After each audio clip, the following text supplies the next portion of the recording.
많은 사람들이 예수님이 누구신지를 잘 몰라서 인류의 4대 성인 가운데 한 사람이라고 대부분은 알고 있습니다.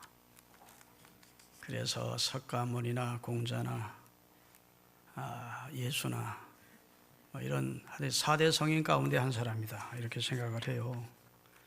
근데 그것은 참으로 무지한 일반적인 시각입니다. 만약 예수님이 4대 성인이라면 그것은 옳은 판단이 아닙니다.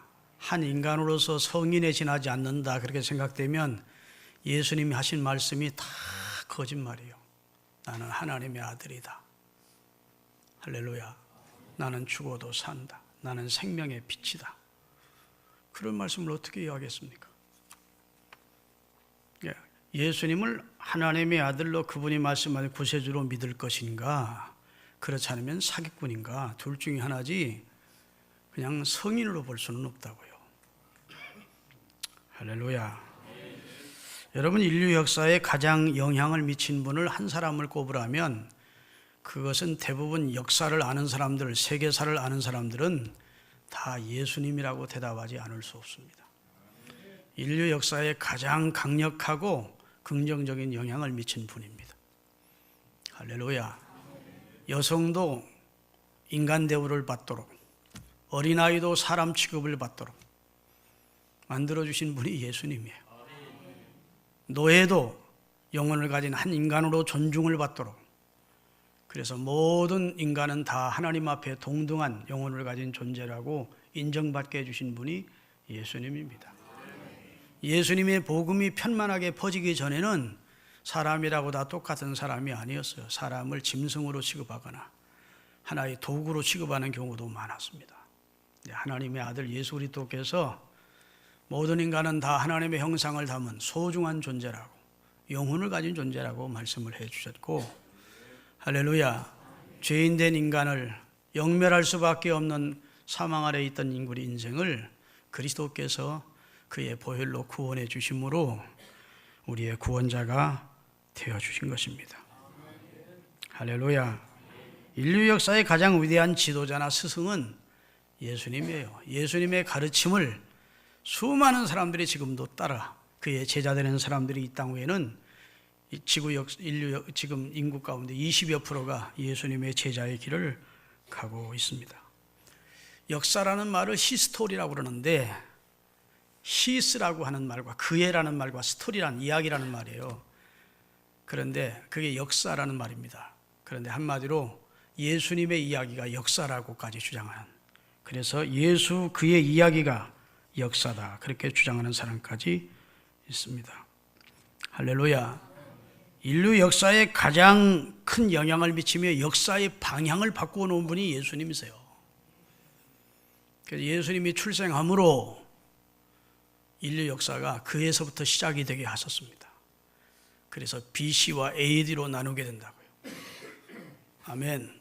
예수님이 태어나기 이전을 BC라 그럽니다. Before Christ, 그리스도 이전의 그 말입니다. AD라는 말은 아노 도미네, 주님 이후의 그 소리예요.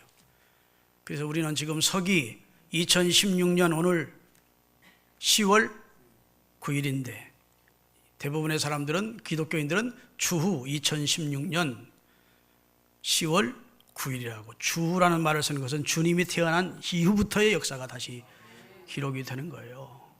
AD라는 말은 주님 이후의 그 말입니다. 그렇죠? 그렇기 때문에 인류 역사가 그만큼 예수님이 태어남을 획기적인 사건으로, 인류의 역사를 방향을 바꿔놓는 사건으로 받아들일 만큼 귀한 사건이 예수님의 탄생 사건이고, 그리고 가장 고귀한 사건은 그가 인류의 죄를 대속하여 십자가에서 속죄의 피를 흘려주시고 부활하신 사건입니다. 이 사실을 믿는 우리 신실한 그리스도인이 다 될 수 있기를 주의 이름으로 축원합니다.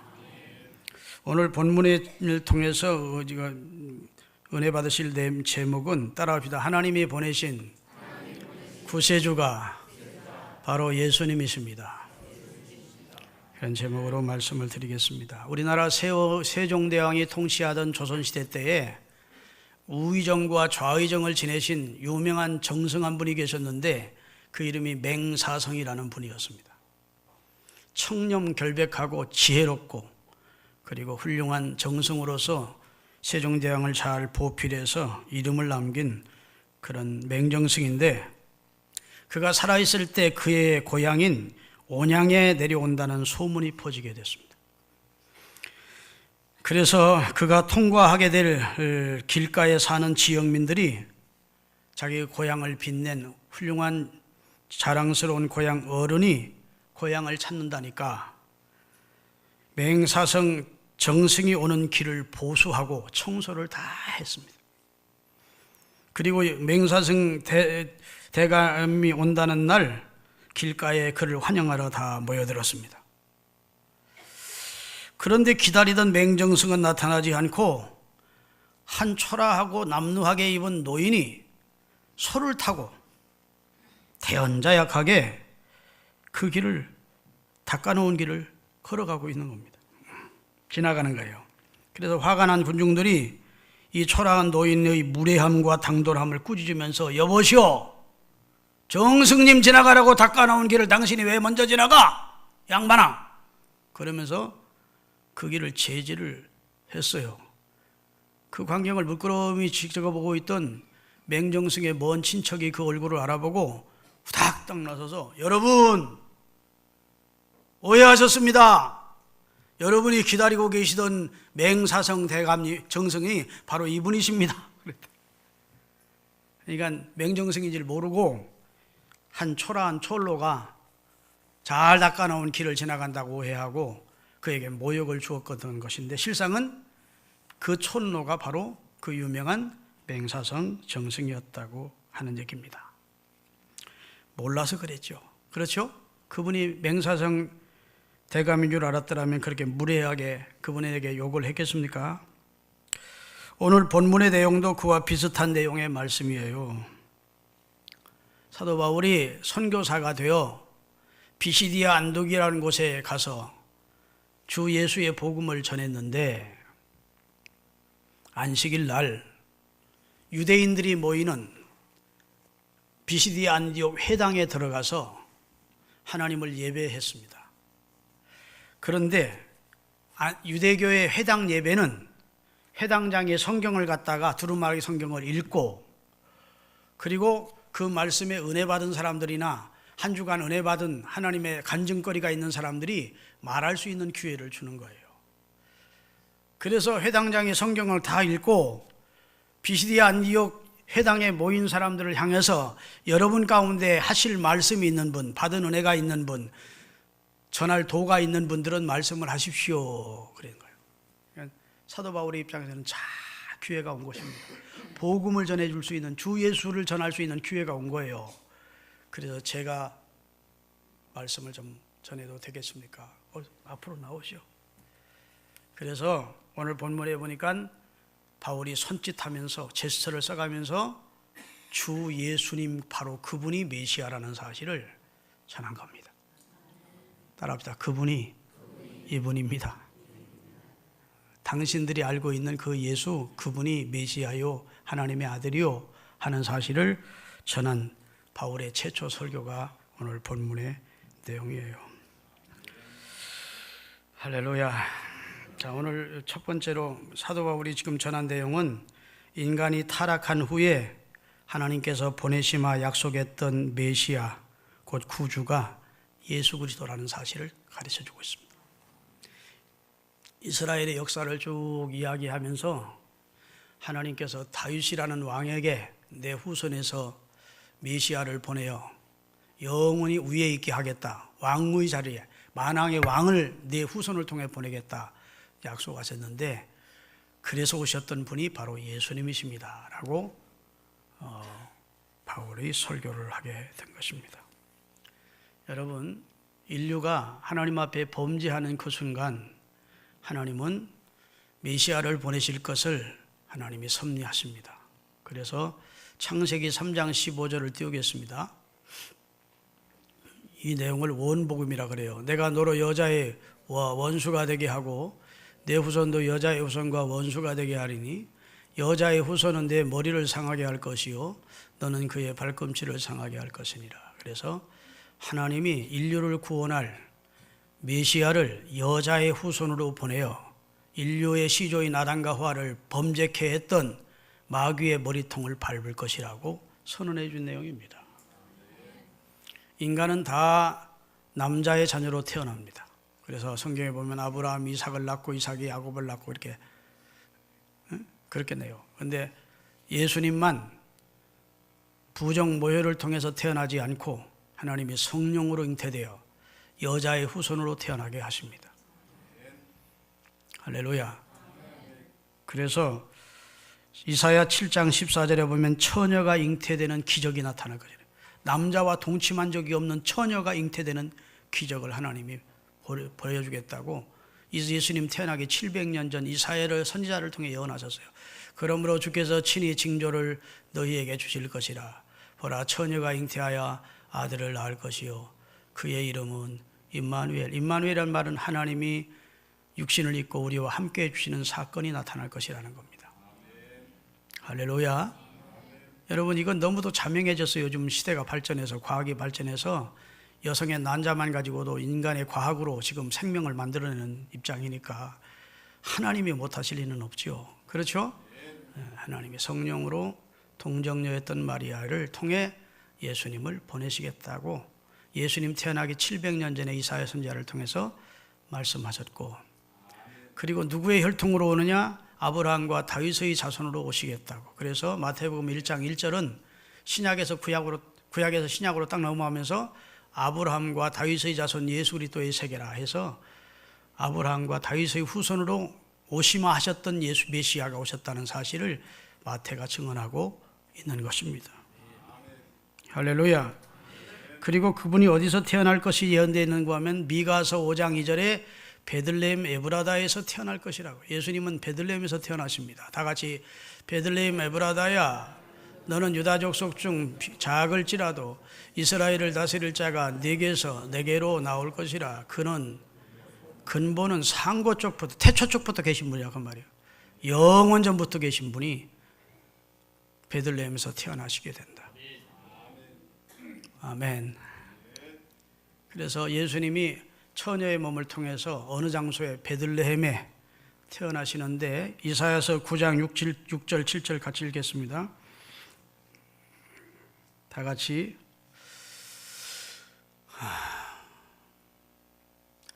우리는 한 아기가 우리에게 낳고 한 아들을 우리에게 주신 바 되었는데 그분의 어깨에는 정사 세상 죄를 메었고 그의 이름은 기묘하신 분이고 모사이고 전능하신 하나님이고 영존하신 아버지고 평강의 왕으로 이 세상에 오실 것이다. 그 다음에 그 정사와 평강의 더함이 무궁하며 또 다윗의 왕자와 그의 나라를 군림하여 그 나라를 굳게 세우고 자금 이후로 영원히 공의와 정의와 공의로 그것을 보존하실 것이라.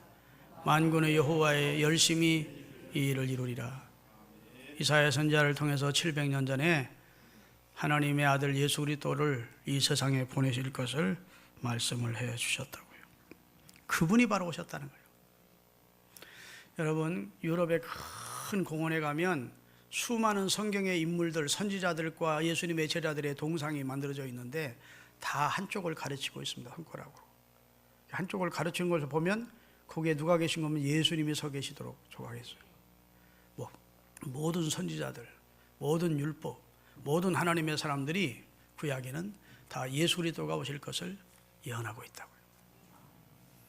인류의 구원자로 하나님이 메시아를 보내실 것을 예언을 하셨다고요. 누가복음 24장 44절에 예수님이 그걸 증언하셨습니다. 같이 읽습니다. 또 이르시되 내가 너희와 함께 있을 때 너희에게 말한 바 곧. 자, 첫째는 모세의 율법과 그 다음에 성경 구약은 거의 다 선지자의 글과 그 다음에 시편에 기록된 시문서가 누구를 가리켜? 나 예수를 가리켜 기록된 모든 것이 이루어져야 할 말을 이것이다. 예수님이 부활하시고 나서 율법이나 선지자들이나 시편에 기록된 모든 것들이 나의 죽음, 내 죽음의 의미와 부활을 말씀하고 있는 거야. 그것이 이루어졌다. 성경이 성취된 것이다.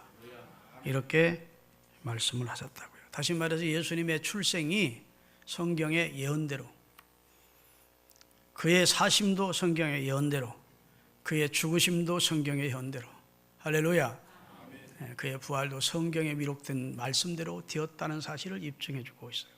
그러니까 지금 사도 바울이 구약의 하나님의 사람들을 통해서 예언되어 있던 메시아, 그분이 바로 예수님이시오라고 거기 모인 사람들에게 증언하고 있는 거예요. 할렐루야. 여러분, 유대인들은 아직도 안타깝게도 예수님을 기다리고 있습니다. 이미 오셨다 가신 지가 2000년이 넘었는데, 그래서 이스라엘 땅에서 예수 믿는 사람은 2%밖에 안 됩니다. 나머지는 지금도 유대교를 믿고 있어요. 그런데 예수님이 재림하기 직전에는 수많은 사람들이 통회하고 회개하고 민족적인 회개운동을 통해서 그들이 돌아올 것을 하나님은 예언해 놓고 있습니다. 이스라엘 백성은 선지자 이사야의 예언 후에 약 700년 동안 메시아의 출현을 고대했었어요. 지금 BCD 안디옥에 있는 유대인들도 메시아를 기다리고 있었습니다. 그런데 지금 바울이 그 메시아가 오셨습니다. 그 말이거든요. 그분이 예수님입니다. 그 말이에요. 그들에게는 충격적인 선언이에요. 두 번째, 오늘 25절을 띄우겠습니다. 오늘 본문 25절. 세례 요한이 증거한 그분이 바로 예수님입니다. 그 소리를 하고 있는 거예요. 요한이 그의 달려갈 길을 마칠 때 말하되 너희가 나를 누구로 생각하느냐? 나는 그리스도가 아니라 내 뒤에 오시는 이가 있으니 나는 그의 발에 신발끈을 풀기도 감당치 못하리라. 이렇게 말씀하고 있어요. 여러분, 구약 시대의 마지막 선지자가 말라기입니다. 그 말라기 이후에 약 400년 동안 이스라엘 역사는 역사적으로 암흑기였습니다. 하나님의 말씀이 단절된 적막기였다고요. 이스라엘 민족은 선민입니다. 그러기에 하나님이 칭찬이든 책망이든 하나님의 말씀을 들어야 될 백성이었다고요. 그런데 하나님이 하도 불순종하니까 한 400년 동안은 말씀을 안 하셨어요. 그런데도 선지자도 끊어지고 말씀도 단절된 채 장장 400년을 이스라엘 백성의 역사가 진행되어 내려온 겁니다. 그들이 선지자의 출현을 얼마나 기다리고 고대했었는지 모릅니다. 그런데 여기에 혜성처럼 나타난 선지자가 바로 세례 요한이었습니다. 이스라엘 백성들이 얼마나 반가웠던지 사방으로부터 구름대처럼 모여 세례 요한에게 와서 세례를 받고, 세례 요한이 독설적인 설교를 하는데 이 독사의 새끼들아 회개하라고 하니까 아멘 아멘 하면서 지난날의 죄를 회개하는 역사가 나타났어요. 그러자 많은 사람들이 세례 요한이 혹시 메시아가 아닐까 마음속으로 은근히 기대를 걸고 있었습니다. 그러나 세례 요한은 분명히 말했습니다. 나는 메시아가 아닙니다. 메시아의 길을 예비하러 온 자입니다. 나는 메시아가 오는 길을 평탄케 하기 위해서 온 자입니다. 나는 빛이 아닙니다. 나는 빛에 대하여 증거하러 온 자일 뿐입니다. 나는 하나님께서 보내신 광야에 외치는 자의 소리입니다. 이제 메시아가 오신다. 하나님이 언약하셨던 메시아가 곧 오신다. 이 사실을 전하러 온 광야의 소리라는 겁니다. 나는 겨우 물로 세례를 베풀지만 메시아는 불과 성령으로 세례를 주실 것이라. 그분은 나와 비교될 뿐이 아니라는 거예요. 굳이 비교를 한다면 나는 그의 신들매 풀기도 감당할 수 없는 그런 그와 나는 비교가 안 되는 높고 귀하신 분이라고. 할렐루야. 예수님께서 태어나시기 전 하나님은 예수님보다 6개월 먼저 요한을 이 땅에 보내어 메시아가 곧 출현한다는 사실을 증거하게 하셨는데, 세례 요한이 증거한 예수님은 요한복음 1장 29절에 예수님이 요단강가에 가까이 오자 외친 선언이 있습니다. 요한복음 1장 29절, 이튿날 요한이 예수께서 자기에게 나오심을 보고 이르되 보라, 저분이 구약 성경에 예언되어 있던 세상 죄를 지고 가는 하나님의 어린 양이시다. 저분이 불과 성령으로 세례를 주실 분이시고, 저분이 빛이시고, 저분이 메시아이시다. 이렇게 선언을 하게 된 것입니다. 이사야 53장 5절 6절입니다.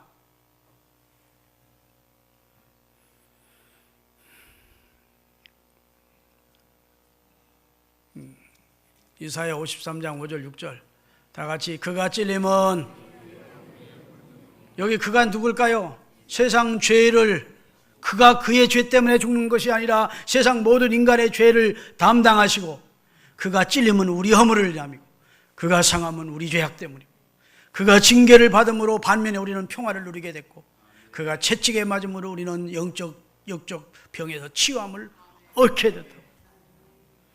우리는 다 어리석은 양 같아서 그릇 행하여 각기 제 길로 갔거늘 여호와 하나님께서는 우리 모두의 죄악을 그분에게 담당시켰다고. 그렇게 증언했던 세례요한이 증언했던 그분이 바로 예수십니다 라고 바울이 지금 비시디오 안디옥에 있는 유대인들과 이방 유대교인들에게 설교하고 있는 것입니다.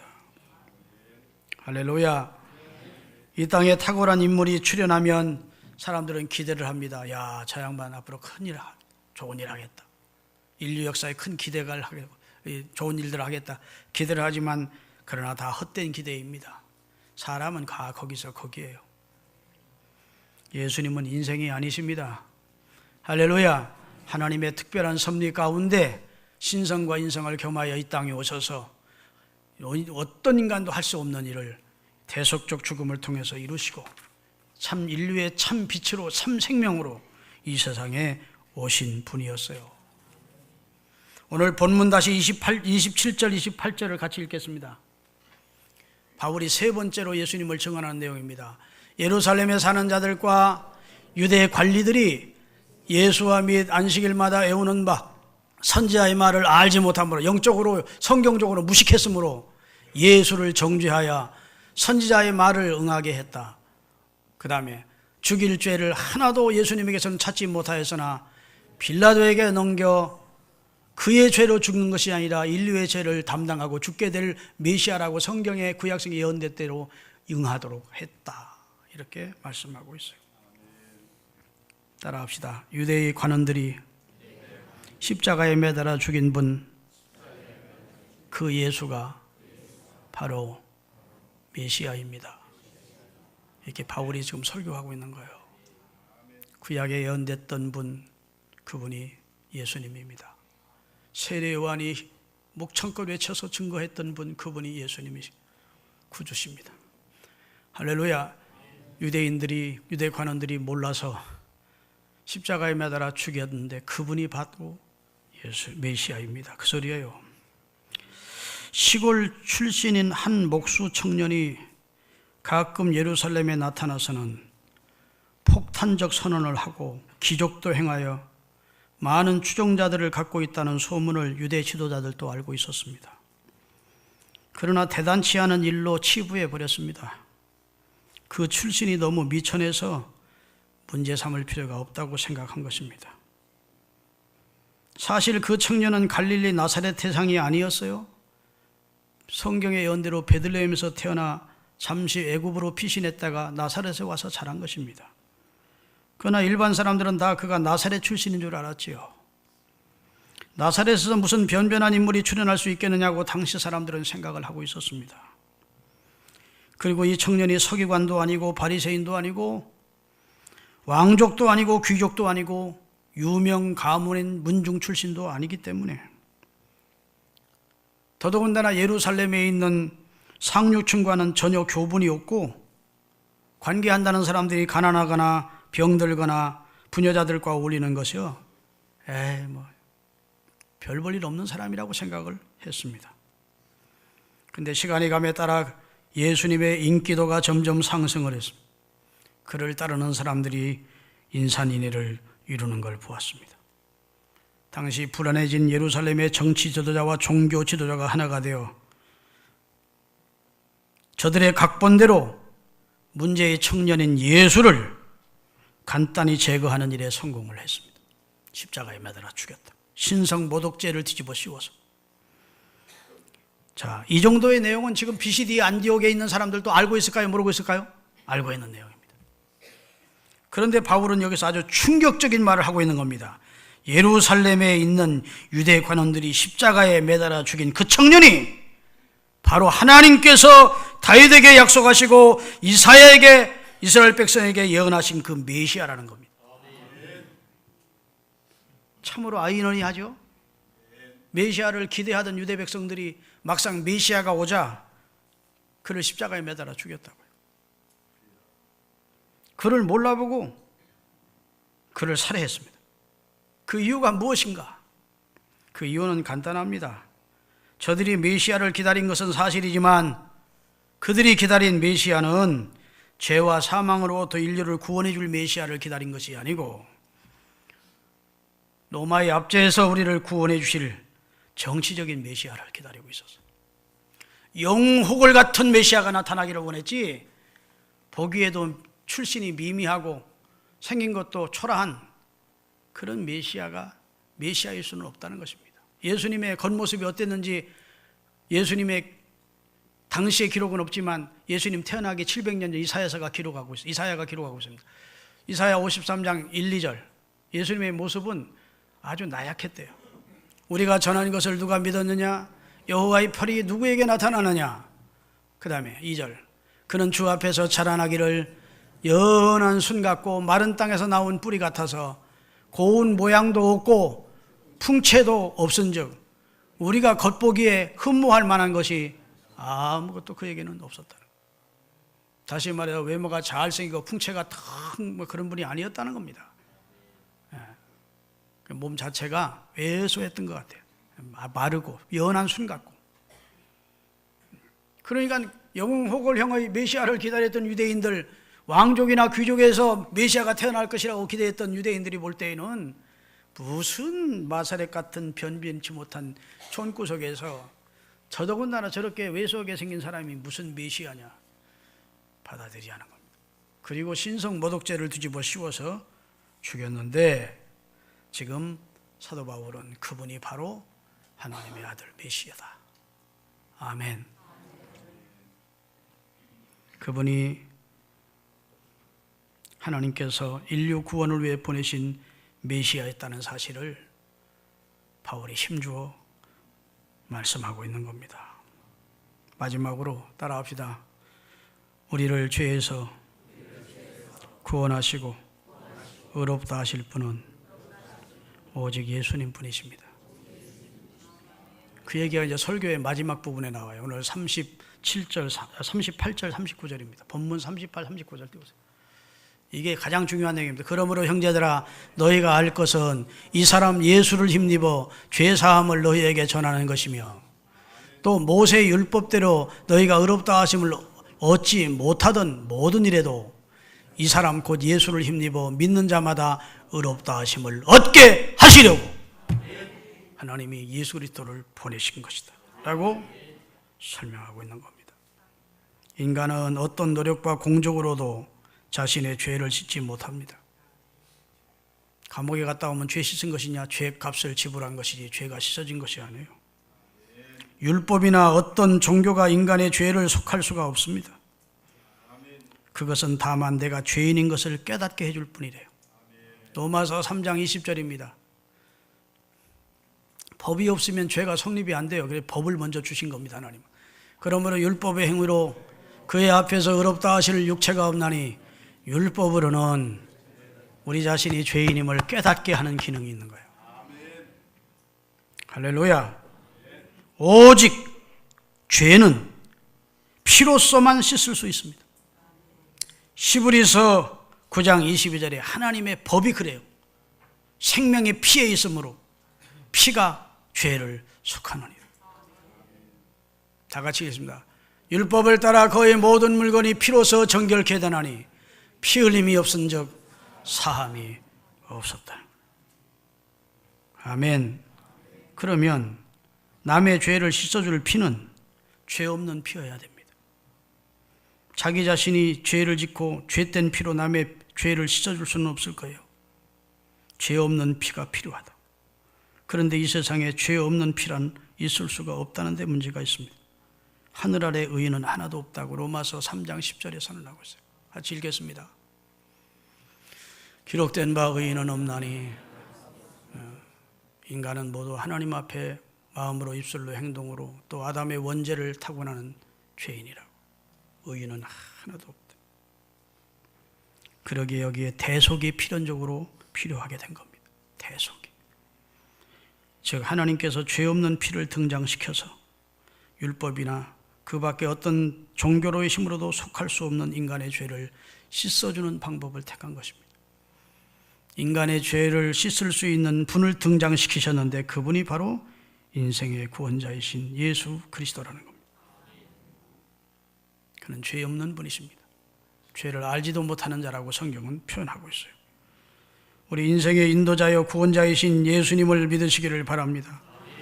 우리 인생의 짐을 맡아주시는 분, 내 죄를 대신 담당해 주신 분, 나를 씻어서 의롭게 해주신 분, 그리고 하나님 앞에 의로운 자녀로 설 수 있게 해주신 분, 그리고 내게 영생을 주신 분, 그분이 예수 그리스도십니다. 이것을 확실히 믿으시는 분, 아멘. 그렇다면 여러분 세 가지를 하셔야 돼요. 첫째는 이제는 종교적인 방황을 하지 마십시오. 이 종교가 옳은가 저 종교가 옳은가 그러지 마세요. 요한복음 14장 6절입니다. 내가 곧 길이요 진리요 생명이니 나를 통해서만 아버지께 올 수가 있다. 예수께서 이르시되 내가 곧 길이요 진리요 생명이니 나로 말미암지 않고는 아버지께로 올 자가 없다. 천하 인간의 예수이란 이름 외에는 구원자 이름으로 딴 이름을 주신 적이 없다고. 주 예수를 믿어야 너와 네 집이 구원을 얻을 것이라. 하나님의 인류 구원을 위해서 배놓으신 분은 오직 예수 그리스도 한 분이십니다. 그분은 인류의 4대 성인이 아니십니다. 그분은 우리의 구원자이십니다. 우리를 대신하여 죽임을 당하시고 부활하시고 승천하소서 우리를 속량해 주시고 영생을 주신 분이세요. 할렐루야. 그리고 두 번째, 그분을 위해서 사십시다. 로마서 14장에 우리가 살아도 주를 위해 살고 죽어도 주를 위해 죽나니 그러면 우리가 사나 죽으나 주의 것이다. 아멘. 내가 그리스도와 함께 십자가에 못 박혔나니 이제는 내가 사는 것이 아니오 오직 내 안에 그리스도가 사신 것이라. 이제 내가 육체 가운데 사는 것은 나를 사랑하사 나를 위하여 자기 몸을 버려주신 예수님을 위해서 사는 것이다. 나를 사랑하사 나를 위하여 자기 몸을 희생해 주신 예수님을 위해서 보온하며 사는 삶이 그리스도인의 삶이 되어야 돼요. 그리고 이 예수님을 전하며 사십시다. 인류의 구원자는 예수님이십니다. 우리 인생의 죄를 처리해 주신 분도 예수님이십니다. 하나님이 보내신 메시아는 예수님이십니다. 할렐루야. 이 사실을 전하며 살래요. 베드로서에 보면 우리를 어두운 데서 불러내어 그의 기이한 빛에 들어가게 하신 이의 아름다운 덕을 선전하며 살라고 우리를 구원해 주셨대요. 할렐루야. 자, 오늘 결론적으로 사도행전 13장 오늘 본문 읽었는데 48절을 본문에서 말고 참고성경에 띄우세요. 다 같이. 이방인들이 듣고 기뻐하며 하나님의 말씀을 찬송하며 영생을 주시기로 작정된 자는 다 믿더라. 영생을 주시기로 작정된 자가 있대. 하나님의 섭리 안에. 그런 사람은 복음이 증거될 때, 그리스도가 전해질 때 믿게 된다는 거예요. 그러니까 아무나 예수 믿는 게 아닙니다. 영생을 하나님이 주시기로 작정된 자들이 있어요. 그 사람들이 예수를 믿어요. 사도 바울이 고린도에 와서 복음 전하는 걸 두려워했습니다. 원체 아덴에서 복음 전하고 나서 열매가 없었거든요. 고린도에서도 주저주저 하고 있을 때 바울아 두려워 말라. 이 성 중에 내 백성이 많다. 구원받을 내 백성이 많아. 아멘. 담대히 말하거라 해서 십자가의 복음을 정했더니 고린도 교회가 그렇게 세워지고 부흥하는 역사가 나타났다. 저도 똑같은 경험을 했습니다. 제가 첫 목회를 24살 때 충남 홍성으로 갔어요. 홍성읍 변두리에 피난민들이 와서 세운 교회에 첫 부임을 했는데 지금부터 약 40년 전 얘기네요. 그러면 교회가 너무 부흥이 안 되니까 기도초로 만들었다가 그냥 감리교로 넘겨버리자. 충남에는 감리교가 많으니까 그렇게 노회에서 결의가 됐던 교회래요. 그 교회를 부임했어요. 근데 거기 사람들은 대부분 어떻게 사느냐 하면 다 가난해. 땅콩 농사 지어서 먹고 사는데 대부분은 그냥 니아까 가지고 홍성장에 가서 홍성 그 버스 정류장에서 물건 실으려고 니아까 갈아주고 몇 푼씩 받아가지고 사는 사람들이야. 저녁에 오면 막 술 먹고 막 그래 술 막 소리 지르고 다니고 아주 그 가장 낙후단 동네에 세워진 교회예요. 역사는 오래됐더라고. 우리 집사람은 이제 큰애 낳고 둘째 이렇게 또 가지고 있을 때 갔기 때문에 시장을 못 다녔어요. 그래서 내가 어느 분이 자전거를 하나 사줘가지고 시장을 내가 다녔어. 또 자전거를 타고 시장 보고 조개 좀 사고 이렇게 하고 올라와. 근데 동네가 이렇게 다 보이는 거예요. 이제 두 동네가 보이는데, 거기서 지금 한 30-40명 모이는 교회를 목회하고 있었는데 하나님께서 낙심 중에 올라오는데 갑자기 그 말씀이 생각나는 거예요. 그게 뭐지? 내가 생각해서 생각나는 게 아니고 말씀이 막 마음속에 딱 떠오르는 거예요. 이성 중에 내 백성이 많다. 담대하거라. 그러는 거예요. 아멘. 이 동네, 소양리 동네 구원받아야 될 하나님의 백성, 하나님이 예정해 놓은 백성이 많대. 담대하게 사역을 하라는 겁니다. 열심히 사역했더니 하나님께서 땅콩박 800평도 사게 하셨고 교회도 다시 새로 보수하게 하셨고 70-80명의 교인들이 모이는 가운데 제가 나장로님이 장안교회로 오세요 해가지고 보시러 와서 그 나장로 집사가 또 두 번째 그 교회로 옮겨진 생각이 납니다. 여러분, 영생을 주시기로 작정된 예정된 자가 있습니다. 그런 사람은 복음을 접하게 되면 아멘하게 돼요. 성령이 역사해 주게 돼 있어. 예수 그리스도를 주로 믿으시는 분 아멘. 그럼 여러분은 영생을 주시기로 작정된 자의 발현에 들어온 사람. 우리 흔들리지 마십시다. 이 예수님 위에 사십시다. 예수님 전하며 사십시다. 할렐루야. 방황하지 말자고. 이제는 주님을 목표로 해서 가야 돼. 기도하겠습니다.